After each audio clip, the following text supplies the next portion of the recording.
Ever wonder how much free will you actually have? If so, keep watching, because I'm about to share a perspective and a practice that just might change the game for you. By the way, I'm Michael Ravenwood, and I'm an empowerment coach that throws real lightning bolts. So if you like what I share in this video and you want to change your life in 90 days, use the link in the bio or message me. Now, about free will.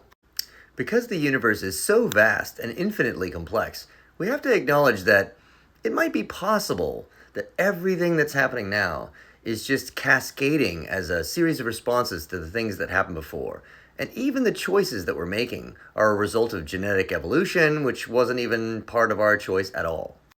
The reality is that we can't see all that, and we can't possibly put all of that into a scientific laboratory and really deduce that for certain. So no matter what, from our own perspective, we have to act like we have free will, so there's that. And I think humbling ourselves before the immensity of this creation is rather a helpful perspective, because then we can move on and make the choices that we at least feel like we have, regardless of what is really happening on the grandest of scales. So now on to the more practical elements of whether or not we have a choice and exactly how.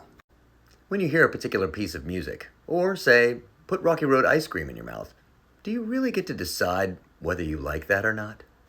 What makes one person love peas and another one find them that one vegetable that they just can't eat is really something that we just get gifted in this life. And this is the part where I think we really just need to listen or receive or understand that certain things are not our quote-unquote choice. However, on this scale, it is definitely our choice whether or not to pay attention to those things and align ourselves with them. I'll give you an example.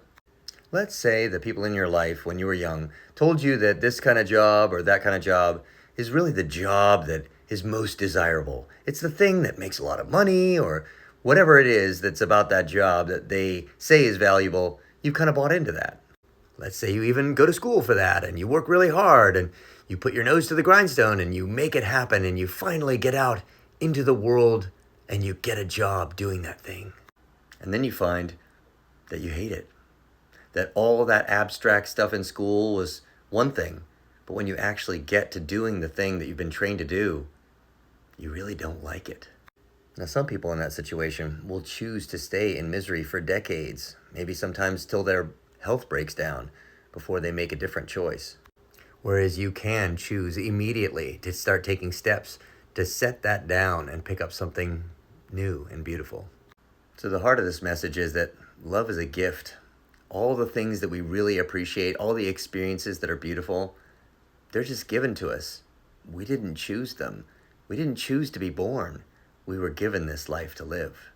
Whether or not we say yes to love, whether we choose to do those things that we really are excited about and are healthy for us, that is a choice. So if your life's not already filled with all the joy that you really want, then it's time to take stock. Start journaling every night about the things in your day that you just loved. There's a song at the coffee shop that you hear that's really inspiring to you.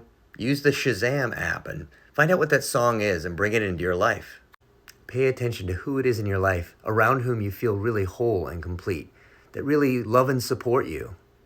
Plan to spend more time with them. And if you don't have as many people like that in your life, maybe start looking for a new crowd. Even write down the things that you used to do when you were young that you really loved. Go do those things again. Maybe you love to ride a bike or swim. Find and make time for what you love. And if it's a career that you need to change, it might take a little time, but start now. Start thinking about the things that you're good at, that you could do that actually serve the world and you can make money at. Systematically move towards your goals. When we say yes to love, we're always glad that we did. So if anything I said in this video made sense to you and you'd like to completely transform your life in 90 days, use the link at the bio or message me.